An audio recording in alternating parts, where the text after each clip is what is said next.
ପୂର୍ବେ ଯେତେବେଳେ ଲେଖକ ଡାକ୍ତର ଆଲେକ୍ଜାଣ୍ଡର ବେଲ୍ ଏବଂ ଡାକ୍ତର ଏଲମର ଗେଟ୍ସଙ୍କ ସହିତ କାମ କରୁଥିଲେ, ତାଙ୍କ ଭାବନାରେ ଆସିଲା ଯେ ମାନବ ମସ୍ତିଷ୍କ ବିଚାର ପ୍ରାପ୍ତି ଏବଂ ପ୍ରସାରଣର ଏକ ଜାଗ୍ରତ କେନ୍ଦ୍ର ପରି କାମ କରେ।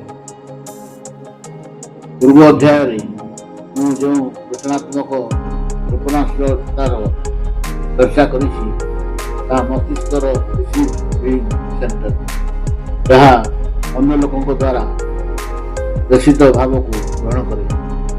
ଅବଚେତନ ମସ୍ତିଷ୍କ ସେହି ପ୍ରସାରଣ ଷ୍ଟେସନ ଅଟେ, ଯାହା ଜରିଆରେ ବିଚାରରେ କମ୍ପନ କରି ସମ୍ପ୍ରେକ୍ଷଣ ଯାଏ। ଏହି କେନ୍ଦ୍ରର ସଞ୍ଚାଳନ ସ୍ୱତଃ ପ୍ରେରଣାର ସିଦ୍ଧାନ୍ତ ଦ୍ୱାରା ହୋଇଥାଏ। ପୂର୍ବ ଅଧ୍ୟାୟରେ ଆପଣଙ୍କୁ ସ୍ପଷ୍ଟ କରାଯାଇଛି ଯେ ଯେଉଁ ପ୍ରକାର ଇଚ୍ଛାକୁ ମୁକ୍ତ ରୂପେ ରୂପାନ୍ତରିତ କରାଯାଇପାରିବ, ତାର ତୁଳନାରେ ମାନସିକ ପ୍ରସାରଣ ଲକ୍ଷ୍ୟର ପ୍ରକ୍ରିୟା ସହଜ ଅଟେ। ମାତ୍ର ଏହି କାର୍ଯ୍ୟପ୍ରଣାଳୀକୁ ପୁରା ବୁଝିବା ପାଇଁ ତିନି ସିଦ୍ଧାନ୍ତକୁ ବୁଝିବା ଦରକାର। ଯାହା ଜରିଆରେ ଅବଚେତନ ମସ୍ତିଷ୍କ ରଚନାତ୍ମକ କଳ୍ପନାଶୀଳତା ଓ ଭୂତ ପ୍ରେରଣାର ସଞ୍ଚାଳନ ହୁଏ।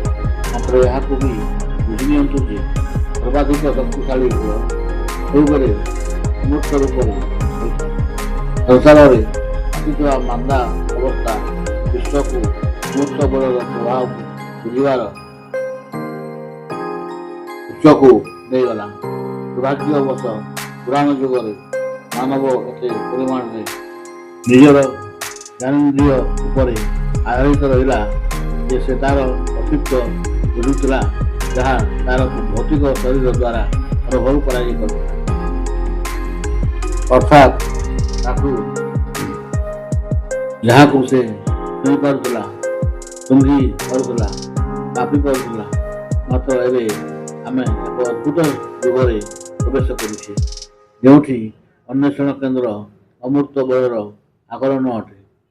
ଧୀରେ ଧୀରେ ଆମର ବୁଦ୍ଧି ଆସିଲା ଯେ ଅଦୃଶ୍ୟ ଦୃଶ୍ୟଠାରୁ ଅଧିକ ବଳଶାଳୀ ହୋଇଥାଏ। ମଣିଷ ଏପର୍ଯ୍ୟନ୍ତ ବୁଝିପାରି ନାହିଁ ଯେ ତାହା କେଉଁ ପ୍ରକାର ବଳ ଅଟେ, ଯାହା ଦୃଶ୍ୟମାନ ହେଉ ନାହିଁ, ଅନୁଭବ କରାଯାଇପାରୁନାହିଁ, ମାତ୍ର ଯାହାଦ୍ୱାରା ପୁରାସାଗର ଉଦ୍ବେଳିତ ହୋଇଯାଏ, ଯାହା ପୃଥିବୀକୁ ନିଜ କକ୍ଷରେ ନିରନ୍ତର ଗତିରେ ରଖେ। ଏହି ବଳ ଯାହା ମାନବ ଜୀବନକୁ ନିୟନ୍ତ୍ରିତ କରେ। ଯଦ୍ୟପି ମାନବ ବର୍ତ୍ତମାନ ପର୍ଯ୍ୟନ୍ତ ଏହି ତଥ୍ୟରେ ପୁରା ପରିଚିତ ହୋଇନାହିଁ, ତାହାର ମୂଳ କାରଣ ମାନବ ସବୁବେଳେ ନିଜର ଭୌତିକ ଜ୍ଞାନେନ୍ଦ୍ରିୟ ବଳରେ ନିଜର ଚିନ୍ତାଧାରା ସ୍ଥିର ରଖେ। କେବଳ 100 ବର୍ଷ ପୂର୍ବେ ହିଁ ତା ଜ୍ଞାନରେ ରୂପବୋଧ ତାହା ଆସିଲା, ଯେତେବେଳେ ବେତାର ଦୂରସଞ୍ଚାର ମାଧ୍ୟମରେ ସ୍ଥାପିତ ହେଲା। ଏବେ ବହୁତ କିଛି ଏହି ଅମୂର୍ତ୍ତ ବଳର ମହତ୍ତ୍ୱ ବୁଝି ହେଲାଣି। ବସ୍ତୁତଃ ତାହା ପ୍ରକୃତ ବଳ ଯାହା ମାନବ ମସ୍ତିଷ୍କକୁ ସଞ୍ଚାଳିତ କରେ ଏବଂ ଯାହା ଜରିଆରେ ମସ୍ତିଷ୍କ ନିଜର ଅମୂର୍ତ୍ତ ଇଚ୍ଛାମାନଙ୍କୁ ମୂର୍ତ୍ତ ରୂପ ପ୍ରଦାନ କରିବାରେ ସକ୍ଷମ ହେଉଛି।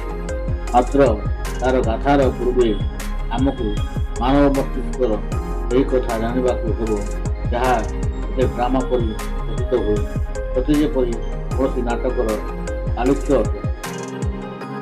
ମାନବ ମସ୍ତିଷ୍କର ନାଟକର କଥା। ନିଜର ସମସ୍ତ ଉପଲବ୍ଧ ଜ୍ଞାନବିଧି ପରେ ମଧ୍ୟ ମାନବ ବିଚାରର ଅମୂର୍ତ୍ତ ଶକ୍ତିରେ ପୂର୍ଣ୍ଣ ପରିମାଣରେ ପରିଚିତ ହୋଇପାରିନାହିଁ। ତାର ମସ୍ତିଷ୍କର ଭୌତିକ ରୂପର ତ ବହୁତ କିଛି ଜ୍ଞାନ ହେଲା, ମାତ୍ର ଯେଉଁ ପ୍ରକାର ତା ଦ୍ୱାରା ନିଜର ଅମୂର୍ତ୍ତ ବିଚାର ନିଜର ମୂର୍ତ୍ତିମାନ ସ୍ୱରୂପ ପାଇପାରିବ, ଏ ବିଷୟରେ ଏବେ ସେ ବହୁତ କିଛି ଅନଭିଜ୍ଞ। ମାନବ ମସ୍ତିଷ୍କର ସଞ୍ଚାର ପ୍ରଣାଳୀର ଯେ ଅସଂଖ୍ୟ ସୂକ୍ଷ୍ମ ଧାରା ଅଛି ଯେ ତାହା ସେହି ଜୁଡସନ୍ ହେରିକ୍ ୟୁନିଭର୍ସିଟି ଅଫ୍ ଚିକାଗୋଙ୍କ ଅନୁସାର ପ୍ରକାଶ ବର୍ଷ ସମାନ କଳ୍ପନା ତାଙ୍କ ସାମ୍ନାରେ ସ୍ୱଳ୍ପ ଜଣାପଡ଼ୁଛି। ଏପର୍ଯ୍ୟନ୍ତ ବୈଜ୍ଞାନିକ ଅନୁସନ୍ଧାନରେ ଏହି ନିଷ୍କର୍ଷ ବାହାର କରାଗଲା ଯେ ମାନବ ମସ୍ତିଷ୍କରେ ପ୍ରାୟ 20 ଅରବ କୋଶିକା ବା ସେଲ୍ ଅଛି, ଯାହା ଏକ ନିଶ୍ଚିତ ପ୍ୟାଟର୍ନରେ ଲାଗିଛି। ସବୁଠାରୁ ଆଶ୍ଚର୍ଯ୍ୟର କଥା, ଏହି ସମସ୍ତ ସେଲ୍ ସବୁବେଳେ परस्पर ମଧ୍ୟରେ ଅନ୍ତର କ୍ରିୟା କରୁଛି। ଆଜିର ସର୍ବାଧିକ ଶକ୍ତିଶାଳୀ କମ୍ପ୍ୟୁଟର ବି ଏହି ଅସୀମ ସମ୍ବେଦନଶୀଳତା ଠାରୁ ବହୁତ ପଛରେ। ତାର ବିଷମତା ଏବଂ ଅସୀମ ସମ୍ପ୍ରସାରଣୀୟତାକୁ ଦେଖି ମାନିବା ନିରର୍ଥକ ପରି ଲାଗୁଛି ଯେ ଏତେ ଶକ୍ତିଶାଳୀ ମସ୍ତିଷ୍କ କେବଳ ଭୌତିକ ସନ୍ଦେଶ ବାହକର କେନ୍ଦ୍ର ହିଁ ହେବ। ଏହା କ'ଣ ଅସୀମ ମେଧା ସହିତ ସମ୍ବନ୍ଧର ବାହକ ହେବ ନାହିଁ? ଜରୁର ହିଁ ଏହାର ସମ୍ବନ୍ଧ ଅମୂର୍ତ୍ତ ସମ୍ବେଗର ଆଦାନ ପ୍ରଦାନ ଅଛି। ଏକଥା ବର୍ତ୍ତମାନ ମାନବର ତାର୍କିକ ମସ୍ତିଷ୍କ ବୁଝିପାରୁନାହିଁ। ଯେତେବେଳେ ଏ ପୁସ୍ତକ ଶେଷ ହୋଇଗଲା ଏବଂ ପ୍ରକାଶକଙ୍କ ପାଖକୁ ପଠାଯାଇଥିଲା, ନ୍ୟୁୟର୍କ ଟାଇମ୍ସରେ ଏକ ସମ୍ପାଦକୀୟ ଛପା ହେଲା। ଏଥିରେ ପ୍ରମାଣ ଦିଆଯାଇଥିଲା ଏକ ଶୋଧପତ୍ରର ଯାହା ଡାକ୍ତର ଡାଲନ୍ ଏବଂ ତାଙ୍କର ସାଥୀମାନେ ଡ୍ୟୁକ୍ ବିଶ୍ୱବିଦ୍ୟାଳୟରେ କରିଥିଲେ। ସେଥିରେ ଟେଲିପାଥି ଏବଂ କ୍ଲେୟର ବାୟନ୍ସ ଅନ୍ତର୍ପ୍ରଜ୍ଞାର ଦୁଇ ପ୍ରକାର, ଯେଉଁଥିରେ କ୍ରମଶଃ ଦୂରସ୍ଥ ବ୍ୟକ୍ତିମାନଙ୍କ ମଧ୍ୟରେ କ୍ରମଶଃ ଭାବ ତାଦାତ୍ମ୍ୟ ଏବଂ ଭାବାବେଶର ଶକ୍ତି ସୃଷ୍ଟି ହୋଇଯାଉଛି ବିଷୟରେ ନୂତନ ସୂଚନା ଓ ନିଷ୍କର୍ଷ ଦିଆଯାଇଥିଲା।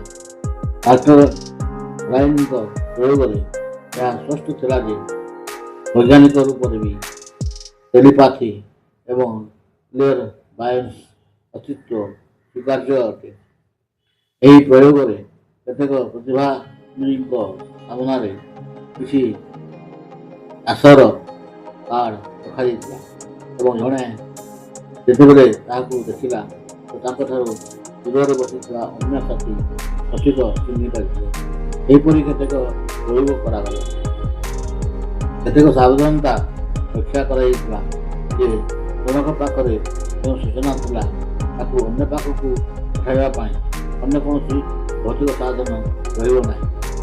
ଏହି ପ୍ରୟୋଗରେ କିଛି ଅନ୍ୟ ବାଟ ନଥିଲା। ଏସବୁ କେମିତି ହେଲା?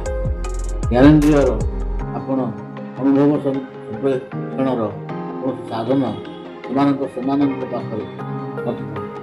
ଏହାର ସ୍ପଷ୍ଟୀକରଣ ବିକିରଣ ବା ରେଡ଼ିଏସନ୍ ସିଦ୍ଧାନ୍ତରେ ତ କେବେ ବି ହୋଇପାରିବ ନାହିଁ, କାରଣ ଏହି ପ୍ରୟୋଗରେ ଦୂରତାରେ କିଛି ଫରକ ନାହିଁ। କାର୍ଡ ଦେଖିବା ବାଲା 20 ଫୁଟ ଦୂର ହେଉ ବା 20 ମାଇଲ ଦୂର ହେଉ, ତାଙ୍କର ସାଥୀ ତଥାପି ସଠିକ ଢଙ୍ଗରେ କାର୍ଡକୁ ଚିହ୍ନିବାରେ ସକ୍ଷମ ହୋଇପାରୁଛି। ଏହା ଏଇଥିପାଇଁ ସଠିକ ଯେ ବିକିରଣର ସିଦ୍ଧାନ୍ତ ବାଲା ଧାରଣା ଦୂରତ୍ୱର ଆଧ୍ୟାତ୍ମିକ ମହତ୍ଵ ହୋଇଥାଏ। ଯେପରି ଆମେ ଜାଣେ ବିକିରଣ ସିଦ୍ଧାନ୍ତ ବାଲା ଧାରଣାରେ ଦୂରତାର ଅନୁପାତ କମିଯାଏ, ଅର୍ଥାତ୍ ଯେତେବେଳେ ଦୁଇଟି ବସ୍ତୁ ବିଲକୁଲ ନିକଟ ହୋଇଯାଆନ୍ତି ସେତେବେଳେ ସେମାନଙ୍କ ମଧ୍ୟରେ ବିକିରଣର ତୀବ୍ରତା ଅଧିକ ରହେ ଏବଂ ଦୂର ହୋଇଗଲେ ଏହା କ୍ଷୀଣତର ହୋଇଯାଏ। ପ୍ରସିଦ୍ଧ ଏହି ପ୍ରୟୋଗରେ ଏହା ପୁରା ମାତ୍ରାରେ ହୋଇଗଲା ଯେ ଟେଲିପାଥି ବା କ୍ଲେୟର ବାୟନ୍ସ ଉପରେ ଭୌତିକ ତତ୍ତ୍ୱର କୌଣସି ପ୍ରଭାବ ପଡ଼େ ନାହିଁ। ସାଧାରଣ ଧାରଣାର ବିପରୀତ ତଥ୍ୟ ସାମ୍ନାକୁ ଆସିଲା ଯେ ଯଦି ସାଧକ ବା ଅବଜେକ୍ଟ ଅର୍ଦ୍ଧନିଦ୍ରିତ ବା ନିଦ୍ରିତ ଥାଏ ତେବେ ଏହି କ୍ଷମତା ଅତି କମ୍ ହୋଇଯାଏ। ଯେତେବେଳେ ଏହା ପୁରା ଜାଗ୍ରତ ହୁଏ ତେବେ ଏହା ନିଜର ଉଚ୍ଚତମ ତୀବ୍ରତାର ରହେ। ଏହି ପ୍ରୟୋଗର ପ୍ରମାଣରେ ଏହାର ଲେଖକ E.H. ରାଇଟଙ୍କ ହାୟର ମାଗାଜିନ୍ର 2ଟି ଅଙ୍କରେ ଛାପିଥିଲେ। ନିଷ୍କର୍ଷ ବାହାର କରିବାକୁ ଯାଇ ଲେଖକ ଜୋର ଦେଇ କହିଥିଲେ ଯେ ବସ୍ତୁତଃ ଟେଲିପାଥି ଏବଂ କ୍ଲେୟର ବାୟନ୍ସ ଏକ ହିଁ ବିଦ୍ୟା ବା ଦୈବୀ ଗୁଣର 2ଟି ରୂପ ଅଟେ। ଏହା ସବୁଥିରେ ହୁଏ ନାହିଁ। ଏହି ଗୁଣ ଉପରେ ନିଶାର ଭୁଲ ପ୍ରଭାବ ପଡ଼େ। ମାତ୍ର ମସ୍ତିଷ୍କ ଯଦି ଧନାତ୍ମକ ରୂପେ ଉଦ୍ବେଳିତ ହୁଏ ତେବେ ଏହାର ପ୍ରଦର୍ଶନ ଅଧିକ ସୁଧୁରିଯାଏ। ଏହି ଦୁଇ ଅବଜେକ୍ଟ ମଧ୍ୟରେ କୌଣସି ପ୍ରକାର ବ୍ୟବଧାନ ଦ୍ୱାରା କୌଣସି ଫରକ ପଡ଼େ ନାହିଁ। ଡାକ୍ତର ରାଇନ୍ ଏବଂ ଶ୍ରୀ ରାଇଟ୍ ଏହି ପ୍ରୟୋଗରେ ଗୋଟିଏ କଥା ସ୍ପଷ୍ଟ କରିଦେଲେ ଯେ ମାନବ ମସ୍ତିଷ୍କର କ୍ଷମତା ଅସୀମ ଅଟେ। ଏହି କାରଣରୁ ଏହା ଅସୀମ ମେଧା ସହିତ ସମ୍ପର୍କ ସ୍ଥାପନ କରି ଅନ୍ତର୍ପ୍ରଜ୍ଞା ଦୃଷ୍ଟି ପ୍ରାପ୍ତ କରେ। ଏହି ପ୍ରୟୋଗ ଯେପରି ମୁଁ ନିଜର ଦୁଇ ସାଥୀ ସହିତ କରିଥିଲି। ମୁଁ ପାଇଲି ଯେ ଆଦର୍ଶ ସ୍ଥିତି ଯେତେବେଳେ ସୃଷ୍ଟି ହୁଏ ସେତେବେଳେ ଅଷ୍ଟ ଇନ୍ଦ୍ରିୟ ପୂର୍ଣ୍ଣ ବିକାଶ ହୋଇପାରେ। ଏହି ପ୍ରୟୋଗରେ ମୁଁ ଅଦୃଷ୍ଟ ଉପଦେଶକାରୀଙ୍କ ଠାରୁ ଏହି କାମ ନେଲି, ଯାହା ବିଷୟରେ ମୁଁ ଅଲଗା ଅଧ୍ୟାୟରେ କହିଛି। ଆମର କାର୍ଯ୍ୟବିଧି କୌଣସି ଜଟିଳ ନଥିଲା। ଆମେ ତିନିହେଁ ଏକ କନଫରେନ୍ସ ଟେବୁଲ ପାଖରେ ବସିଗଲୁ ଏବଂ ସେହି ସମସ୍ୟାକୁ ନେଲୁ ଯାହା ଉପରେ ଆମେ ଚର୍ଚ୍ଚା କରିବାକୁ ନିର୍ଣ୍ଣୟ କରିଥିଲୁ। ବୈଠକରେ ଆମେ ଜଣେ ଅନ୍ୟର ମସ୍ତିଷ୍କକୁ ଉଦ୍ବେଳିତ କରି ତାଙ୍କୁ ନିଜର ସର୍ବୋତ୍ତମ ପ୍ରଦର୍ଶନକୁ ପ୍ରୋତ୍ସାହିତ କରୁ। କଥାବାର୍ତ୍ତା ସମୟରେ ସମସ୍ତଙ୍କୁ ଏହି ସମସ୍ୟା ଉପରେ କୁହନ୍ତୁ। ଆମକୁ ପ୍ରକୃତରେ ଅନୁଭବ ହେଲା ଯେ ଯେତେବେଳେ ଆମର ମସ୍ତିଷ୍କ ପୂର୍ଣ୍ଣ ମାତ୍ରାରେ ଉଦ୍ବେଳିତ ଥିଲା ସେ ସମୟରେ ଆମକୁ କୌଣସି ଅଜ୍ଞାତ ଜ୍ଞାନର ସାହାଯ୍ୟ ମିଳୁଥିଲା। ଏକଥା ଆମେ ବୁଝିପାରିଲା ନାହିଁ। ମାତ୍ର ଏହି ପ୍ରୟୋଗରେ ଏହା ପ୍ରମାଣିତ ହେଲା ଯେ ଯଦି ସଠିକ୍ ଢଙ୍ଗରେ ଉଦ୍ବେଳିତ ହୁଏ ତ ମାନବ ମସ୍ତିଷ୍କର ବିଚାର ଅନନ୍ତ ମେଧାର ସହଯୋଗ ସ୍ପଷ୍ଟ ପରିଭାଷିତ ହୁଏ। ଯଦି ଆପଣ ପୂର୍ବ ଅଧ୍ୟାୟ ମାଷ୍ଟର ମାଇଣ୍ଡ ସହିତ ସମ୍ବନ୍ଧିତ ଭଲ ଭାବରେ ପଢ଼ିଛନ୍ତି ତେବେ ଆପଣଙ୍କ ଜ୍ଞାନରେ ଆସିବ ଯେ ଏହି ପ୍ରୟୋଗ ଯାହା କନଫରେନ୍ସ ଟେବୁଲ ଚାରିପାଖରେ ବସି କରାଗଲା ବାସ୍ତବରେ ମାଷ୍ଟର ମାଇଣ୍ଡକୁ ଜୀବନ୍ତ କରିବାର ଏକ ବ୍ୟବହାରିକ ପ୍ରୟୋଗ ଥିଲା। ଏଥିରେ ଦୁଇ ବ୍ୟକ୍ତି ବସି ଗୋଟିଏ ହିଁ ସମସ୍ୟା ଉପରେ ଖୋଲା ମସ୍ତିଷ୍କରେ ବିଚାର କରିଥିଲେ। ସେମାନଙ୍କ ସମ୍ମିଳିତ ବିଚାର ବିଶ୍ଳେଷଣ ଶକ୍ତି କିଛି ଏପରି ତଥ୍ୟ ଉଦ୍ଘାଟିତ କରେ ଯେ ଯାହା ବସିଥିଲେ କାହାରି ମସ୍ତିଷ୍କକୁ ବୋଧହୁଏ ଆସି ନଥାନ୍ତା।